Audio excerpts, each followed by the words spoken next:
tal amigos? ¿Cómo están? Bienvenidos a su programa Verdades Divinas. Les saludamos el doctor Salvador Tomasini. Hola amigos. Alejandro Carrega. Hola, buenas noches. Y su servidora Alejandra López. Bien, ¿comenzamos las preguntas, Comenzamos. doctor? Comenzamos. Dice, el viernes en nuestra parroquia impusieron la unción de los enfermos a todos. ¿Cómo es esto en la divina voluntad? ¿Cómo es esto en la divina voluntad? Igual que en la voluntad humana. O sea, es un sacramento que se aplica a los moribundos y se dice que también en los vivos, o sea, y que esto puede traer incluso mejoría en la salud. Lo mismo da, o sea, que lo den una persona que está viviendo en la divina voluntad a una persona que no, o sea, no hay ninguna diferencia. O sea, quizá la única diferencia sea darle vida a la divina voluntad en ese acto y tomarlo como un acto que uno concurre con el sacramento, ¿no? Nada más. En el volumen 7, el 14 de octubre de 1906, habla de un alma que está en el purgatorio debido a que dejó de comulgar por diferentes cosas. Una de ellas era por temores, y Dios hace un juicio severísimo por dejarlo de hacer. ¿Esto aplicaría si dejamos de comulgar en la mano por temor? O sea, lo primero tendríamos que saber exactamente cuáles eran las causas por las que esa alma dejó de comulgar. Cuando dice por temores o por escrúpulos, o sea, no sabemos exactamente qué es lo que esa persona estaba pensando. Y el escrúpulo o el temor podría referirse a que no es correcto, a que quizá no está preparado, que quizá no es real en la presencia de Jesús, 1000 cosas. El dejar de comulgar un día, dos, en fin, no creo que sea ningún problema. Jesús no habla nunca de eso. Así que en realidad no, como que no tenemos la conciencia exacta del por qué esa alma estaba ahí. Segundo, lo hemos mencionado ya en varias ocasiones. Aquí depende mucho de lo que cada uno de nosotros crea, de lo que cada uno de nosotros tenga como una verdad. Si para mí la verdad es que estoy ofendiendo a Jesús y comulgo, bueno, mi pensamiento es real, o sea, se convierte en una ofensa a Jesús, se convierte en un sacrilegio porque así lo estoy pensando y así lo estoy haciendo. Si yo estoy convencido de que no, y no convencido de haberlo meditado ni nada, sino simplemente porque no me interesa conocerlo, porque el sacerdote o la iglesia me lo manda y no me doy la molestia de poner atención en lo que estoy haciendo, no investigo, no lo conozco, definitivamente no creo que sea ningún pecado, ninguna cosa mala, y Jesús lo va a tomar como de un alma que simplemente está siguiendo lo que su iglesia le pide. Así que no se trata de si no lo hago o si lo hago, sino con qué intención lo hago o con qué intención no lo hago. Y si no lo hago por la intención de no ofender, eso resulta más, ¿cómo diríamos? Es más valorado por Jesús. El sacrificio de no recibirlo, o sea, el sacrificar mi intención, mi gusto de recibirlo o mi necesidad y ofrecérsela como un sacrificio con tal de no ofenderlo, que si lo recibo nada más por cualquiera de dos, o obligado por la iglesia o obligado por mi necesidad, entre comillas, de recibirlo, a sabiendas de que estoy ofendiendo. Entonces todo está en la intención. Satisfacerme mi necesidad, ¿no? Así es. Y en muchas ocasiones no es tanto necesidad, sino es más bien como un gusto, una tendencia, algo que lo único que me interesa es satisfacerme a mí sin importar si estoy o no estoy ofendiendo a Jesús. O también socialmente, también para darle gusto a la sociedad, que vean, Bueno, estoy ahí, comulgando, miren aquí. sí, por eso ahí sí ya definitivamente es una falta. ¿Soberbia? Soberbia, si quieres, y todo. No importa cuál sea el motivo, o sea, el motivo es no quedar mal. ¿Qué van a decir? ¿Sí? Ajá. Bueno, eso es erigir al mundo como el centro de moralidad. Yo hago lo que hacen todos. Si no lo hago, me siento mal porque ¿qué van a decir los demás? Dice, ¿podemos reparar los pecados de aprobar el aborto en un país? Claro, cualquier pecado, o sea, Jesús viene a este mundo y repara todos los pecados habidos y por haber, todos.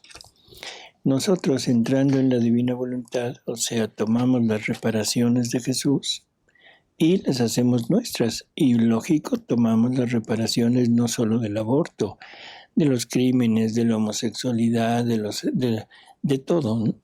Así que no hay problema. En la divina voluntad abarcamos a toda la familia humana. Bien. En los libros de María Valtorta dice que Santa Ana murió cuando el nacimiento de Jesús, y en los libros de Ana Catalina de Emmerich dice que estaba viva. ¿A quién le creemos? En los cuadernos del 43, si no mal me equivoco, Jesús habla de Ana Catalina de Emmerich. Y dice que no es así como muy confiable porque hubo interferencia de las personas que la guiaban y que eso hizo que distorsionara algunas de las revelaciones que tuvo. En realidad, o sea, por cuestión muy personal, María Valtorta es como más fiable, más...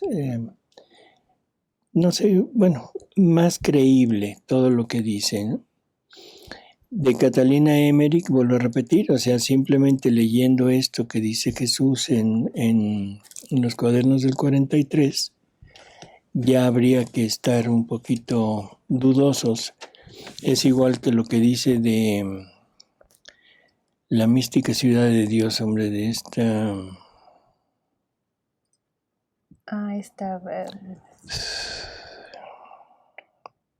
¿Hildegarda? No. No.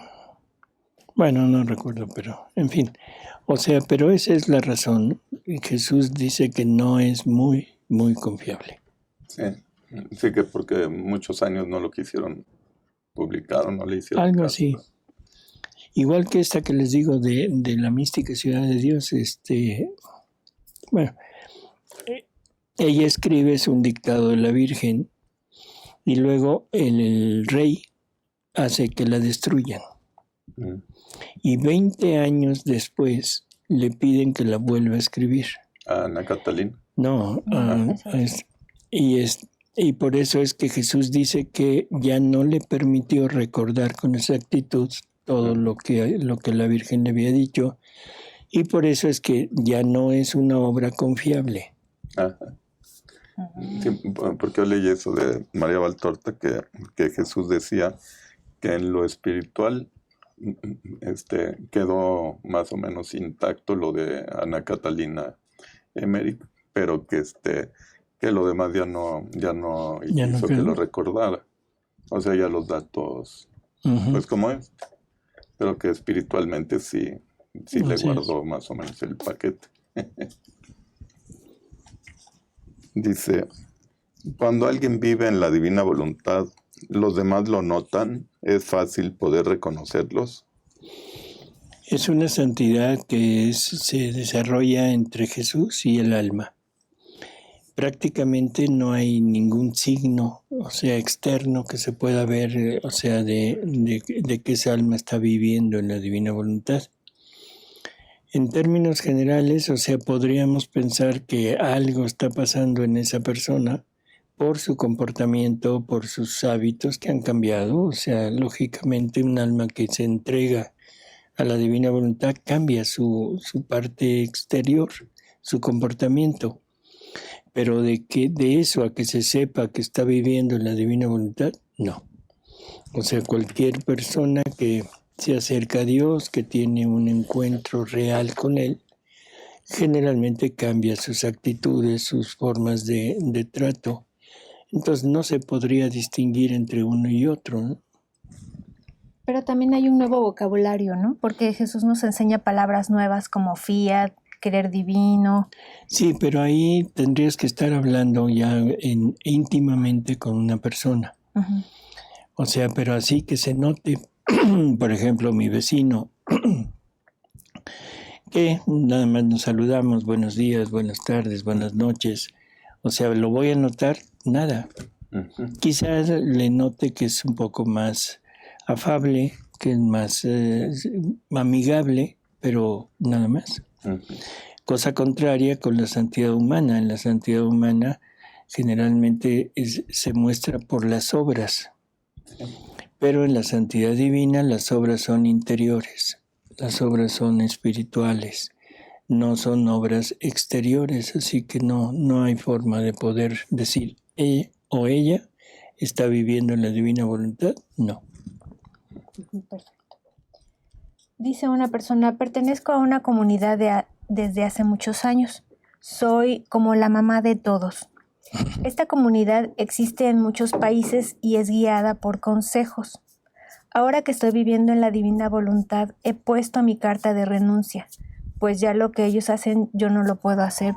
Por ejemplo, imponer las manos a los enfermos o orar por sanación. Ellos no aceptan mi renuncia. ¿Usted qué me aconseja que haga? Así llano. Perdón, pero el hecho de permanecer en un lugar en donde ya usted siente ese rechazo, ese fastidio, y que ya hemos oído cómo Jesús nos va imponiendo, nos va dando ese fastidio hacia las cosas donde antes nos sentíamos atraídos, y que usted le haga más caso a unas personas que a Jesús, que le está diciendo ya salte. Bueno, la decisión es de usted, pero yo creo que nadie la puede obligar a estar ahí. Así que con toda tranquilidad usted les dice, ¿saben qué? Yo me voy y me voy. Listo, no hay problema.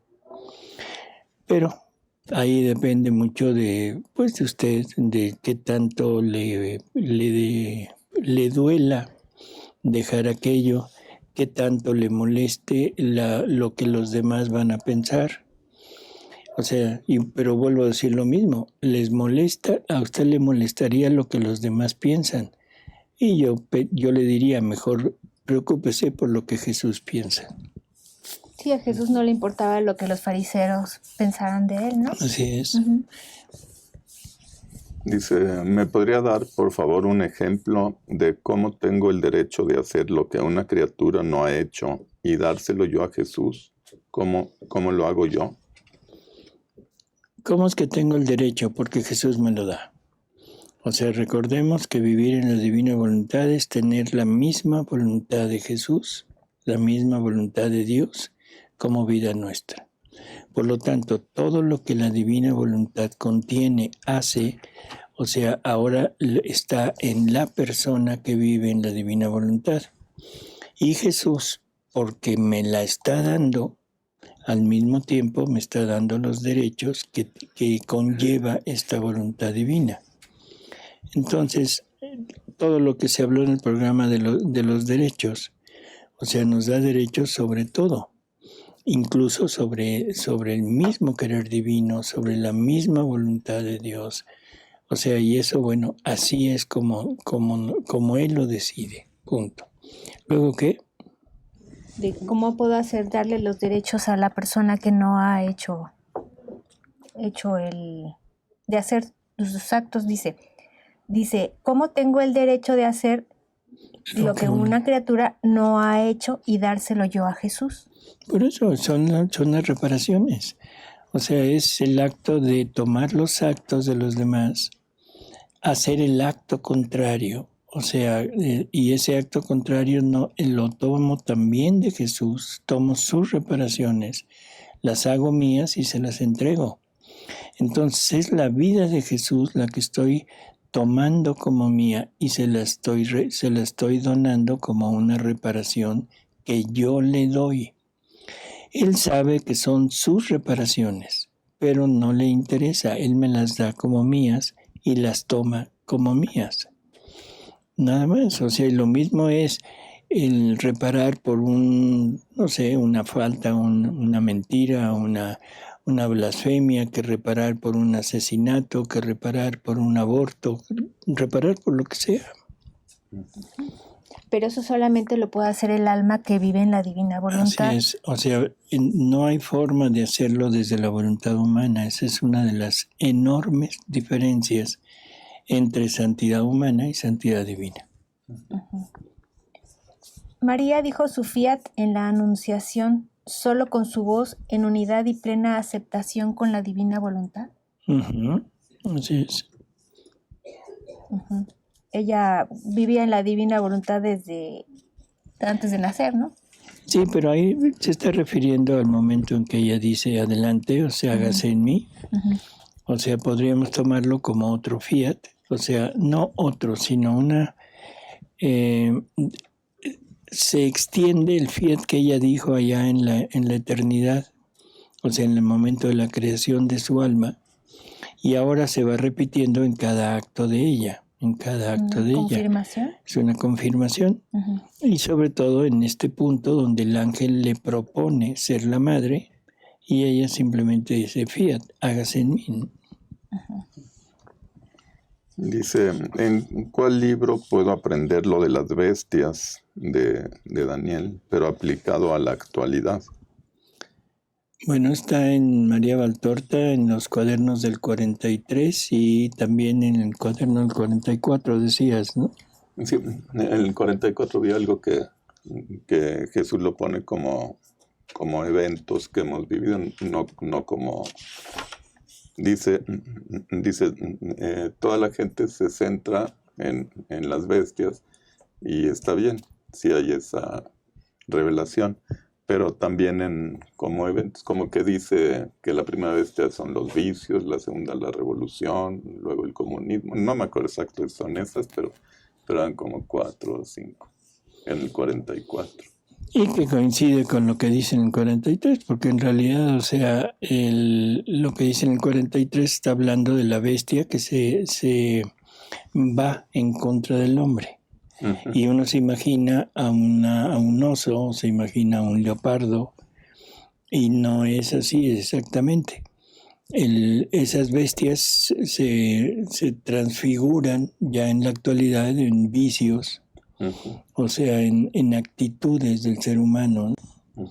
Entonces lo que están queriendo es destruir al hombre, pero no se entienda destruir físicamente. Uh-huh. Se trata, bueno, también físicamente, o sea, las guerras, las revoluciones, los asesinatos, todo esto, pero también y sobre todo la parte espiritual. Ahí es en donde se centra la destrucción del ser humano. Y esa se hace, pero no es un oso, no es un leopardo, sino son ideas, pensamientos, movimientos, vicios que se van infiltrando y los vamos aceptando. Uh-huh. Aquí voy a hablar algo así, que bueno, estos videos que mandan llegan por toneladas los videos, pero llegó un video muy, muy interesante. Es la percepción tanto de una persona anciana, o sea, una pareja ancianos ya de 80 y tantos, 90 años, un matrimonio que vive ya, o sea, todavía casados, con una juventud. Y el punto es cómo ven tanto los jóvenes, cómo ven la ideología de los ancianos, como los ancianos, cómo ven la ideología de los jóvenes, refiriéndose a la unión de hombre-mujer, refiriéndose a la parte sexual. Muy interesante el video porque en realidad es ¿cómo diríamos? Es una separación total del negro al blanco en cuanto a la percepción del matrimonio antiguo con la percepción ya no del matrimonio, de la unión actual, del tipo de relación que se lleva entre hombre y mujer en la antigüedad y cómo se lleva en la actualidad. Todo el mundo lo ve como ¿cómo diríamos? Como un progreso. Y ahí hablan de todos los géneros, o sea, hay hombres y mujeres de todos los géneros que están dando su opinión y los ancianitos pues se admiran realmente de lo que está pasando, pero ellos dan su opinión de fidelidad, de una sola pareja, en fin.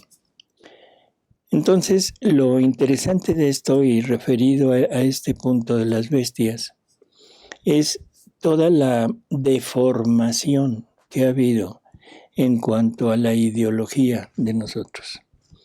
O sea, cómo hemos ido percibiendo, o sea, nuestra vida, nuestras relaciones más normales y sobre todo cómo se ha pervertido lo que Dios ha creado y lo que Dios ha creado para tener una familia y sobre todo para cooperar con Dios en la multiplicación de su pueblo, de sus hijos.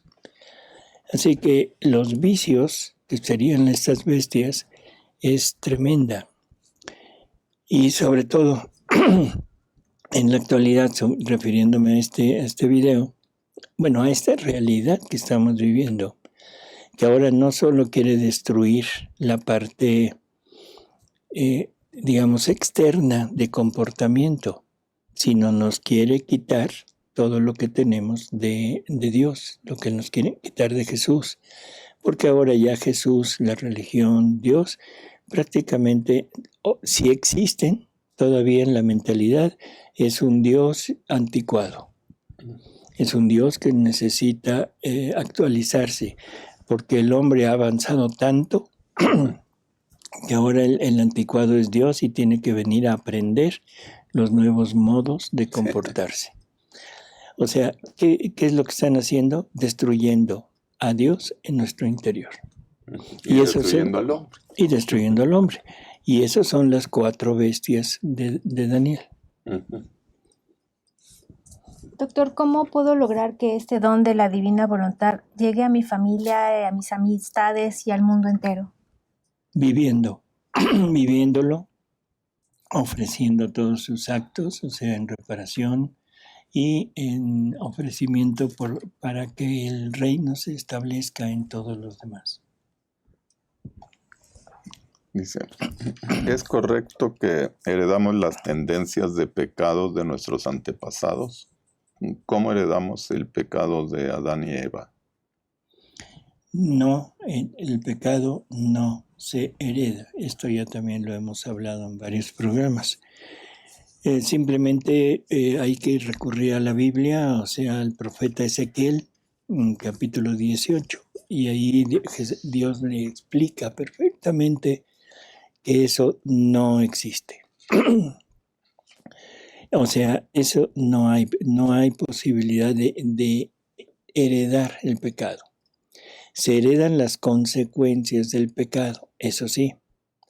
Adán pierde por su desobediencia, pierde los dones que Dios le había dado. Dones que eran de la vida divina, la voluntad divina. Vamos a referirnos nada más a esos 2, 3, sabiduría infusa. Entonces, por la desobediencia lo pierde. Y como él era la cabeza de la misión de la familia humana, él era el encargado de heredarnos esos dones si él hubiera permanecido fiel. Como no permaneció fiel, entonces pierde los dones y ahora ya no los puede heredar porque no los tiene. No eran parte de su naturaleza, sino eran dones, eran regalos que Dios le había dado. Entonces, nosotros nacemos en pecado original. Yo diría que quitemos esa idea. Vamos a porque eso nos hace como pensar que traemos un pecado en nosotros, y eso no es verídico. Lo que traemos es la ausencia de los dones que Adán perdió, y que ahora, gracias a Jesús en este mundo, a su pasión, a todo lo que Él hizo, ahora los podemos recuperar poco a poco a través de los sacramentos, a través de su iglesia. Y ahora, en este momento, en esta etapa de la historia, ya tenemos la posibilidad de recuperar también la parte de la vida y la voluntad divina, cosa que no se había podido recuperar. Cuando vamos con Mamita María y cubrimos a los agonizantes con la sangre de Jesús, ¿estamos cubriéndolos con el amor de Jesús? Con el amor de Jesús y con los efectos del derramamiento de sangre, con los efectos de sus llagas, con los efectos de su sufrimiento. No se entienda nada más con la sangre, sino la sangre está representando en ese punto todo lo que el sufrimiento de Jesús trae consigo. El amor, o sea, todo el esfuerzo que Jesús hace por rehacer nuestra vida, por perdonar las culpas que tenemos, sufriéndolas Él. En fin, nos estamos bañando con todo. Ya terminamos, doctor. Bueno, pues gracias amigos por haber estado con nosotros. Le damos las gracias a Alejandra. Gracias, doctor. A Alejandro. Gracias. A Paris. Gracias, Paris. Y vuelvo a repetir, a ustedes. Y recuerden que estamos a unos cuantos días de una fecha muy especial para todos nosotros que queremos vivir en la divina voluntad, que es el aniversario de la muerte de Luisa, el día 4 de marzo. Así que, hasta luego, amigos. Muchas gracias y buenas noches.